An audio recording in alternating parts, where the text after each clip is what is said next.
Namaskar. A warm welcome to World News, an Indian perspective on All India Radio. This is Valsa Williams bringing glimpses of the major developments of the day from across the globe. Over the next half an hour, we shall bring to you the latest from the world of politics, economy, sports, entertainment and more.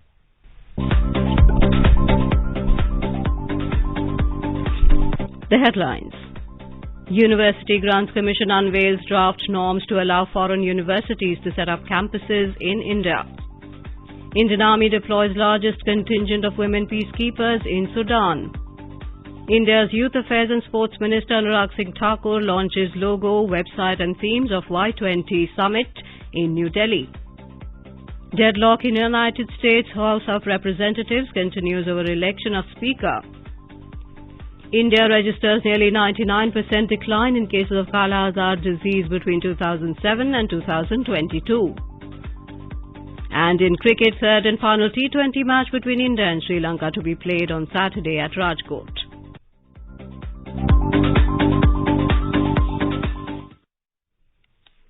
The University Grants Commission (UGC) has unveiled draft norms to allow foreign universities to set up campuses in India. The draft rules are intended to regulate the entry and operations of foreign universities to conduct various degrees, diplomas and certificate programs. Talking to AIR News, UGC Chairman Professor M. Jagdish Kumar said the foreign universities will have autonomy to decide their fee structure and admission process in India. Highlighting the importance of the move, Professor Kumar said it will be a great opportunity for Indian students as they will have access to international education in their homeland. Currently, the students have only two options. Either they choose an institution in India and study, or they go abroad and study in a foreign country. Now we are providing an alternate choice to them, a middle path to them. They can stay in India and study in a foreign university in India. The draft regulation has been placed in the public domain by the UGC to seek comments and feedback. India has declared the Resistance Front TRF as a terrorist organization under the Unlawful Activities Prevention Act UAPA. Home Ministry said TRF is recruiting youth through online medium for furtherance of terrorist activities. The TRF came into existence in 2019 as a proxy outfit of the Lashkar-e-Taiba, a proscribed terrorist organization. In a notification, the ministry said the organization has involved in carrying out propaganda on terror activities, recruitment of terrorists, infiltration of terrorists and smuggling of weapons and narcotics from Pakistan into Jammu and Kashmir. The Resistance Front is also involved in psychological operations on social media platforms for inciting people of Jammu and Kashmir to join terrorist outfits against the Indian state. The ministry said the commander of the Resistance Front, Sheikh Sajjad Gul, has been designated as a terrorist.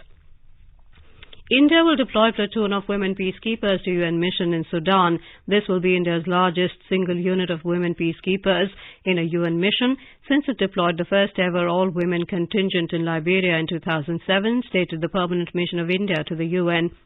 The Indian contingent, comprising 2 officers and 25 other ranks, will form part of an engagement platoon and specialize in community outreach, though they will be performing extensive security-related tasks as well. The deployment in Abyei will also herald India's intent of increasing significantly the number of Indian women in peacekeeping contingents. The operation has been tasked with monitoring the flashpoint border between North and South and facilitating delivery of humanitarian aid and is authorized to use force in protecting civilians and humanitarian workers in Abyei. Prime Minister Narendra Modi has expressed pride that Indian Army has deployed its largest contingent of women peacekeepers in United Nations Interim Security Force for Abyei, UNISFA, in Sudan. In a tweet, Mr. Modi said India has a tradition of active participation in UN peacekeeping missions. He said the participation by India's Nari Shakti is even more gladdening. The team will provide relief and assistance to women and children in one of the highly operational and challenging terrain conditions under the UN flag. Youth Affairs and Sports Minister of India, Anurag Singh Thakur has said the country's youth are emerging as pioneers and fast adopters of new technology. The minister was speaking at the Y20 India Curtain Raiser event at Akashvani Rang Bhavan in New Delhi on Friday. On the occasion, Mr. Thakur launched the themes, logo and website of Y20 Summit. Youth 20, Y20 is the official youth engagement group of G20. It provides a platform that allows youth to express their vision and ideas on the G20 priorities. Y20 is a unique opportunity for you to express your vision and ideas and come up with a series of recommendations which will be submitted to the G20 leaders. I firmly believe that young people are the stakeholders in the present and the builders of tomorrow. Youth will inherit the future they build, so use this opportunity to brainstorm and build networks wisely. Addressing the gathering, the minister called India as a nation of software and spirituality, calling Gen Z as the future of the world economy and humanity. He encouraged them to capitalize on India's G20 presidency by expressing their visions and ideas to the G20 leaders and build networks. He expressed his pride over India holding world's third position in terms of number of startups and with over 100 unicorns. Mr. Thakur said today's youngsters are risk takers and will not settle for the average.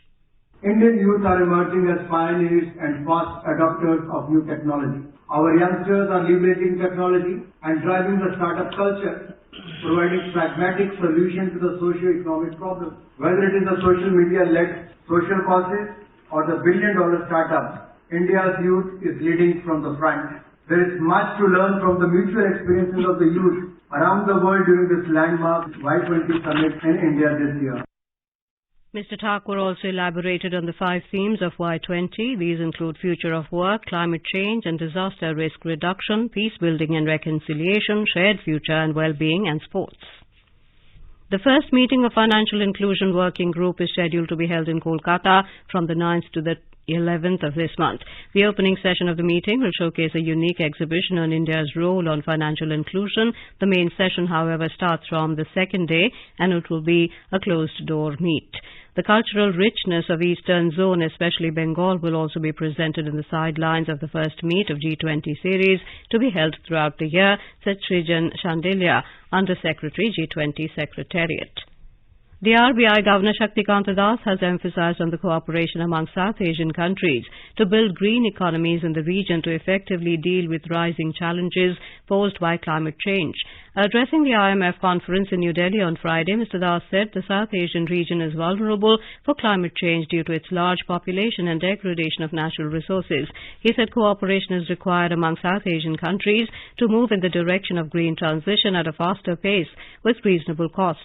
He also stressed on strengthening cooperation in the energy security sector as South Asian countries have a high reliance on fossil fuel. He said rupee settlement of cross-border trade and central bank digital currency can also be areas of greater cooperation in the future. Listing out the various challenges faced by the region, Mr. Das said these challenges have been accentuated by multiple external shocks. Multiple external shocks in the form of COVID-related global supply chain disruptions, food and energy crisis following the war in Ukraine, and financial market volatility arising from the aggressive monetary policy tightening have exerted sustained price pressures in the South Asian economies, which is of course felt in other parts of the world also. During the first 3 quarters of 2022, food price inflation in South Asia averaged more than 20%, and that's pretty high. India will host a special virtual summit on the 12th and 13th of this month called Voice of Global South Summit. Briefing media in New Delhi on Friday evening, Foreign Secretary Vinay Mohan Kwatra said the theme of the summit is unity of voice, unity of purpose. He said the summit envisages bringing together countries of the Global South and sharing their perspectives and priorities on a common platform across a whole range of issues. More than 120 countries are being invited for this summit. By Prime Minister Shri Narendra Modi's vision of Sabka Saath, Sabka Vikas, Sabka Vishwas or Sabka Prayas, and is also underpinned by India's philosophy of Vasudhaiva Kutumbakam. The Foreign Secretary said India has always been at the forefront and consistently championed the cause of the developing world. He said India has been strongly articulating the interests and concerns of partners in the Global South in all international fora.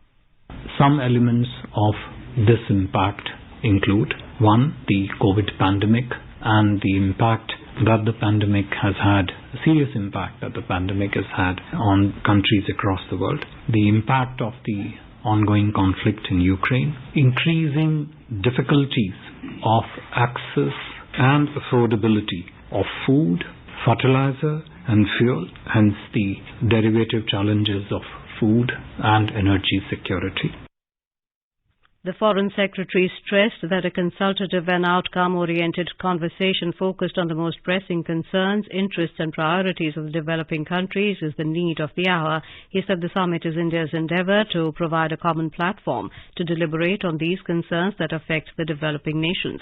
He added that India will work to ensure that the valuable inputs generated from partner countries in the Voice of Global South deliberations receive due cognizance globally.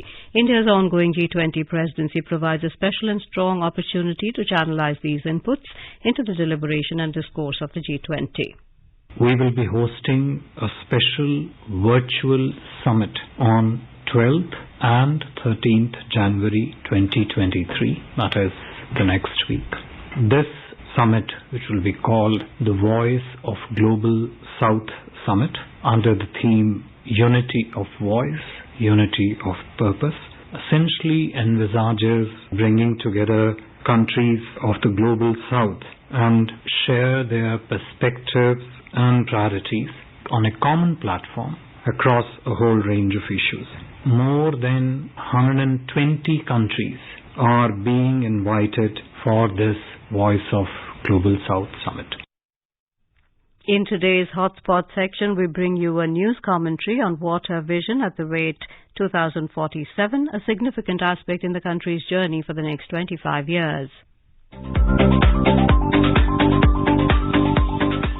Marching forward with Prime Minister Narendra Modi's vision to make India a developed nation by 2047, the government is deliberating on the preparation of an action plan and vision document of India at 2047. While addressing the challenges of water security as part of the India at 2047 plan, the Prime Minister has proclaimed the 5P mantra that includes political will, public financing, partnerships, public participation and persuasion for sustainability. Addressing the conference, Prime Minister Modi highlighted the importance of the conference by highlighting the unprecedented work done by India in the area of water security. The Prime Minister pointed out that in our constitutional system, the subject of water comes under the control of states, and it is the states' efforts for water conservation that will go a long way in achieving the collective goals of the country. Water Vision at 2047 is an important dimension of the journey of Amrit Kal for the next 25 years, he remarked. The Prime Minister emphasized that all governments should work like a system wherein there should be a constant interaction and dialogue between different ministries of state governments such as the Ministry of Water, Ministry of Irrigation, Ministry of Agriculture, Ministry of Rural and Urban Development and Disaster Management. He further added that planning will get help if these departments have information and data related to each other. The Prime Minister drew attention to the role of public and social organizations and civil societies and asked for their maximum participation in the campaigns related to water conservation. He explained that promoting public participation does not reduce the accountability of the government, and it does not mean putting all the responsibility on the people. When the public is associated with a campaign, they also get to know the seriousness of the work. Due to this, a sense of ownership also comes in the public towards any scheme or campaign, Mr. Modi added. The Prime Minister gave the example of Swachh Bharat Abhiyan and said when people joined the Swachh Bharat Abhiyan, a consciousness was awakened in the public as well. Crediting the people for their efforts, he mentioned that the government took up many initiatives, be it collecting resources to remove filth, building various water treatment plants, or constructing toilets. But the success of this campaign was ensured when the public decided that there should be no dirt at all. The Prime Minister emphasized the need to inculcate this idea of public participation towards water conservation and highlighted the impact that awareness can create. Mr. Modi suggested that water awareness festivals can be organized or events related to water awareness can be added to the fairs held at the local level. He stressed the need to make the younger generations aware of this subject through innovative ways, from curriculum to activities in schools. The Prime Minister informed that the country is constructing 75 Amrit Sarovars in every district, wherein 25,000 Amrit Sarovars have already been built so far. He emphasized the need to connect technology, industry and startups to identify problems and find solutions, and mentioned technologies like geosensing and geomapping that can be of great help. He also stressed the need to come up with government policies and bureaucratic procedures to tackle water-related issues at the policy levels. Highlighting the success of Jal Jeevan Mission as a major development parameter for her state to provide water to every household, the Prime Minister remarked that many states have done a good job while many states are moving forward in this direction. He recommended that once this system is in place, we should ensure its maintenance in the same way in the future. He proposed that Gram Panchayats should lead the Jal Jeevan Mission, and after the work is completed, they should also certify that sufficient and clean water has been made available. The Prime Minister said when treated water is reused, fresh water is conserved and it benefits the entire ecosystem. That's why water treatment, water recycling are essential, he said. He reiterated that states have to find ways to increase the use of treated water for various purposes. Our rivers, our water bodies are the most important part of the entire water ecosystem, the Prime Minister said, as he emphasized creating a network of waste management and sewage treatment in every state.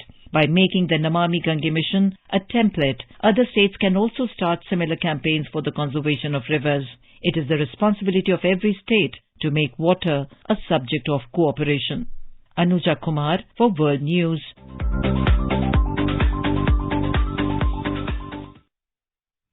This is All India Radio giving you the world news.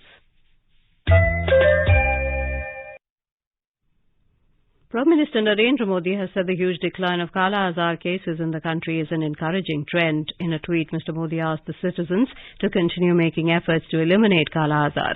India registered a 98.7% decline in cases of Kala Azar between 2007 and 2022. The country has also revised its goal to eradicate Kala Azar endemic from the year 2030 to 2023. In a tweet, Health and Family Welfare Minister Dr. Mansukh Mandavia expressed confidence that the country will eliminate the disease by the end of this year. Prime Minister Narendra Modi will release a commemorative postage stamp on the sidelines of Pravasi Bharatiya Divas on the 9th of January. The postal stamp is dedicated to safe and legal migration of India's Pravasis.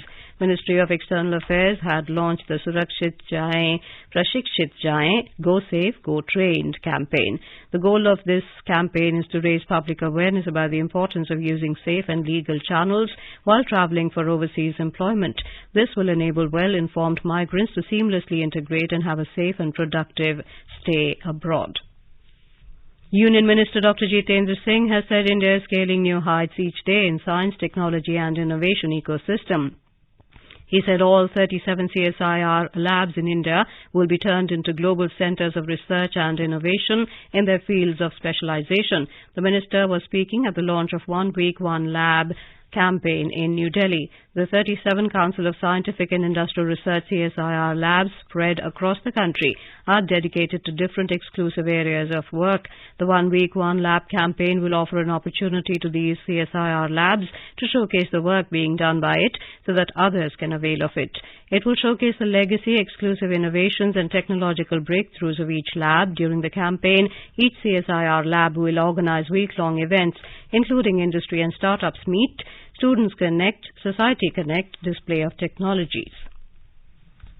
Union Social Justice and Empowerment Minister Dr. Virendra Kumar inaugurated a 2-day sensitization workshop on issues relating to empowerment of persons with disabilities at Panaji in Goa on Friday. The workshop has been organized as a part of the country's first-of-its-kind inclusive festival, Purple Fest, celebrating diversity at Panaji. The Purple Festival was inaugurated by Goa Chief Minister Dr. Pramod Sawant earlier in the day. The festival, organized for people with special abilities, aims to showcase how we can come together to create a welcoming and inclusive world for everyone.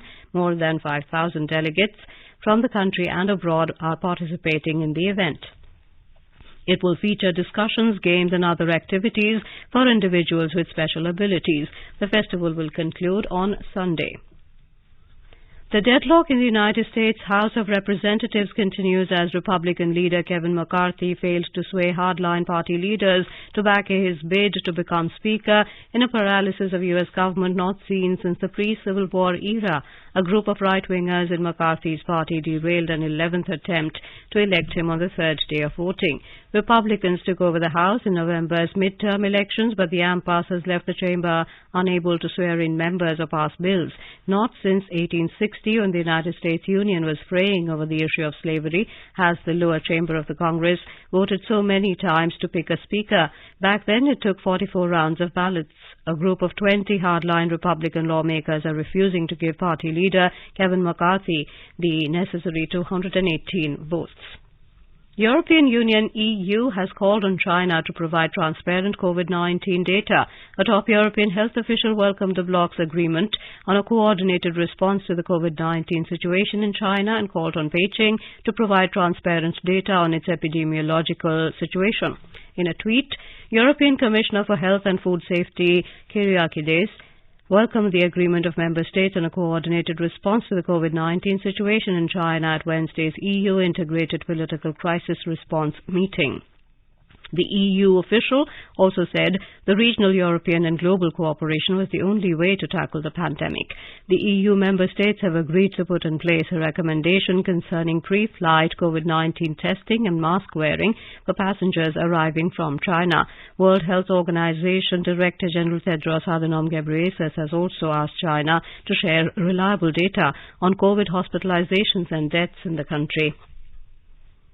Political parties representing the House of Representatives discussed holding elections for the new Speaker and Deputy Speaker on Friday in Nepal. As per the parliamentary regulations, the House of Representatives shall elect its Speaker within 15 days of its first meeting. The first meeting of the new lower house has been scheduled for January 9th. The election for the Speaker may take place on January the 21st and that of the Deputy Speaker may take place on January the 23rd. The meeting also decided to take the business of seeking a vote of confidence from Prime Minister Pushpa Kamal Dahal ahead as per the regulations. The Prime Minister is set to seek a vote of confidence in the House of Representatives on January the 10th. Mexican authorities captured a drug trafficker and one of former cartel leader El Chapo's sons in a dramatic operation in the northern state of Sinaloa on Thursday. His arrest unleashed a spate of violence in Mexico, with local officials telling citizens to take refuge in a safe place amid clashes with cartel members in various parts of the city of Culiacan in Sinaloa province. The arrest comes days before U.S. President Joe Biden and Canadian Prime Minister Justin Trudeau visit Mexico City to attend the North American Leaders Summit. The state of Sinaloa is home to the Sinaloa cartel, when one of the world's most powerful narcotics trafficking organizations. El Chapo was the leader of the cartel before he was sentenced to life in prison in 2020. In the United States, in the first reversal of its kind, South Carolina's Supreme Court has overturned a law banning abortion after 6 weeks, inflicting a major setback for abortion opponents in the conservative southern state. The state court ruled that their state's constitutional right to privacy extends to a woman's decision to have an abortion. The decision marked the first time a state top court has struck down such a law since the U.S. Supreme Court overturned the constitutional right to an abortion in June last year.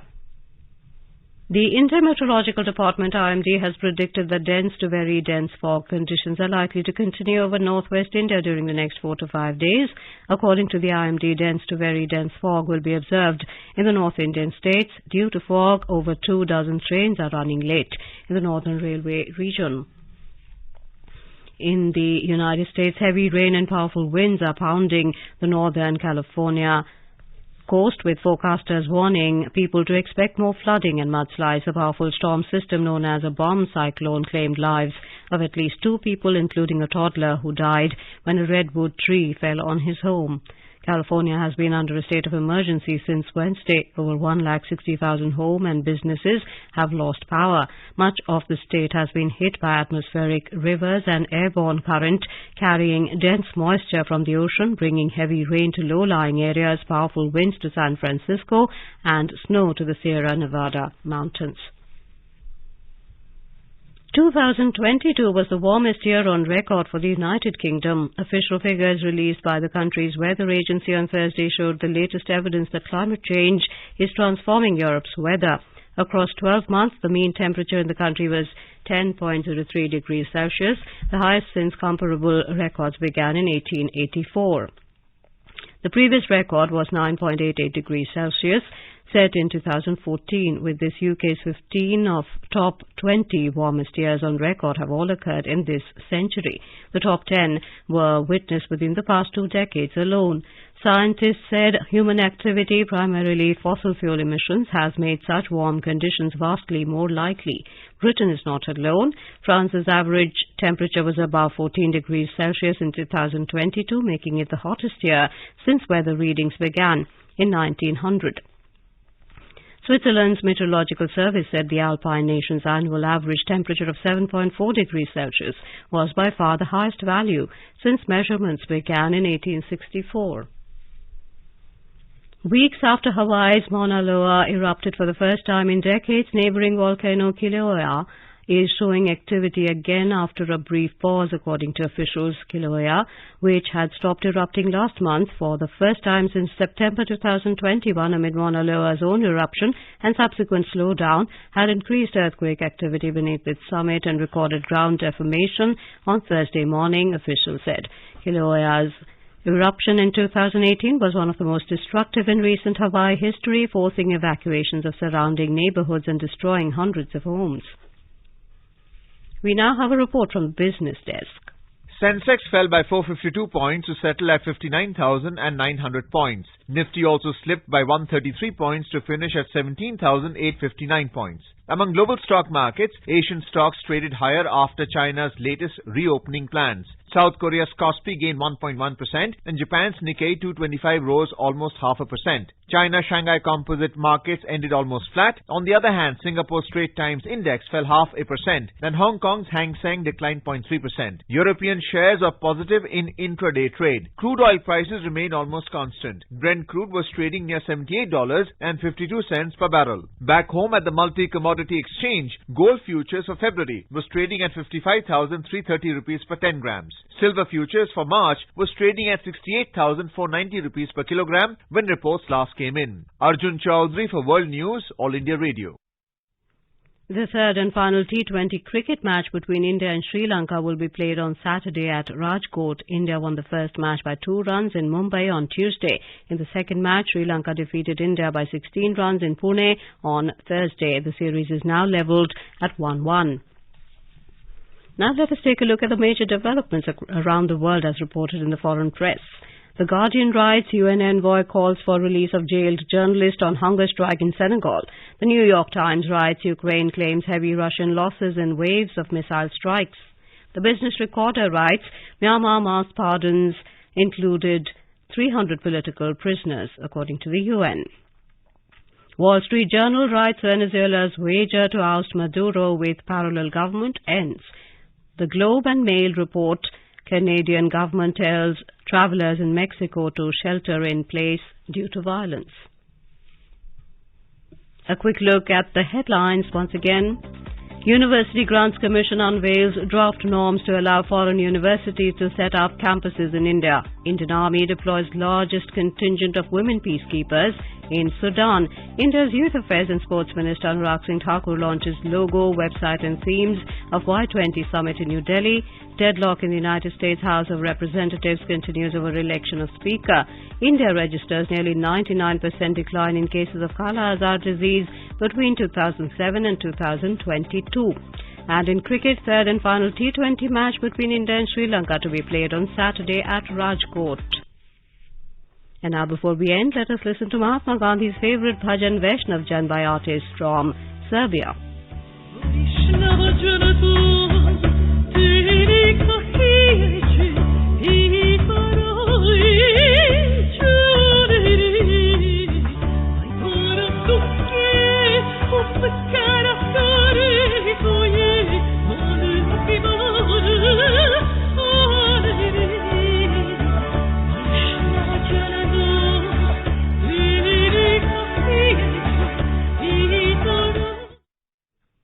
And with that, we end this bulletin. We'll be back at the same time tomorrow with the next edition of World News.